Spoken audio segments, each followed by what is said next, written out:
Hello, for today's video, gagawa tayo ng espasol. Ayan, 3 ingredients lamang, tandaan ninyo. Kaya eto naman, nasangkap ko na itong 400 grams na gata at sinali ko na rin ang kondensada. At pagkatapos niyan, eto, isasalang na natin ang ating kawali or frying pan. At syempre, lagyan natin 2.5 cups of glutinous rice.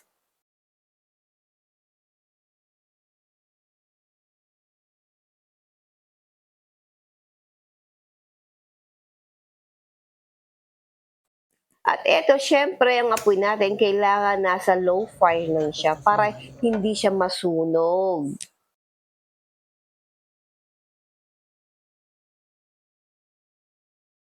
Kailangan lagi natin siyang minimix para hindi masunog ating glutinous rice. At pag nakita niyo na nag-brown ang ating glutinous rice, ayan, kung maghiwalay kayo ng half cup of glutinous para ipag-mix natin na sa atin mamaya sa espasol kapag luto na. Kaya ayan na, lulutuin na natin ang ating pinagmix na kondensada at gata. At huwag kalimutan, ang apoy kailangan nasa low fire lang siya para hindi siya masunog. Hintayin lang maluto at pag nagluto na, i-mix na natin ang niluto nating glutinous rice kanina. So ipag-mix natin siya at huwag nating kalimutan, lagi na siya minimix kasi para mahalo siya lang mabuti ha. Tingnan niyo ang pagmi-mix ko, walang tigil yan. Kailangan meron kayong lakas diyan.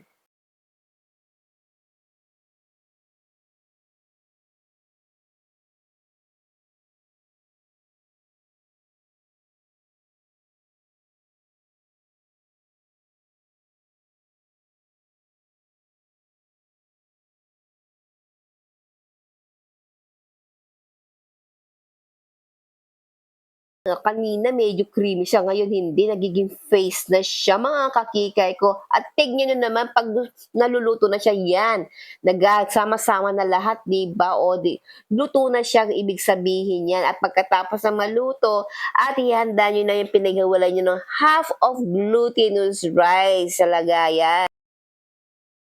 Oh, ayan na mga kakikay ko, tingnan niyo naman, no? Yan ang pinaghiwalay ko ng half cup of glutinous rice kanina. Kaya yan, tingnan niyo naman, para siyang paste. Nakagawa na tayo ng espasol. Ako, nagising na ang aking apo na si Sofia. Narinig niyo naman, di ba, umiyak siya.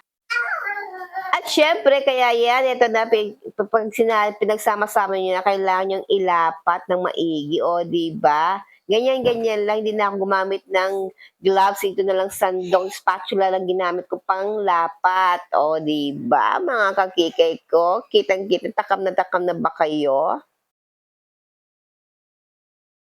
Ayan, eto na, imi-mix na natin pa yung sa pang-itaas, yung glutinous rice na hiniwalay natin kanina. O, di ba, ilapat din. At tignan na naman. O, ganyan lang mga kakikay ko. Hayaan muna natin siyang lumamig. At pag malumamig na siya, pag-iwa-hiwain na siya. Ayan ang final natin paggawa ng espasol ni Kikay. Huwag niyong kalimutan mag-subscribe, comment, and share my video. Babu!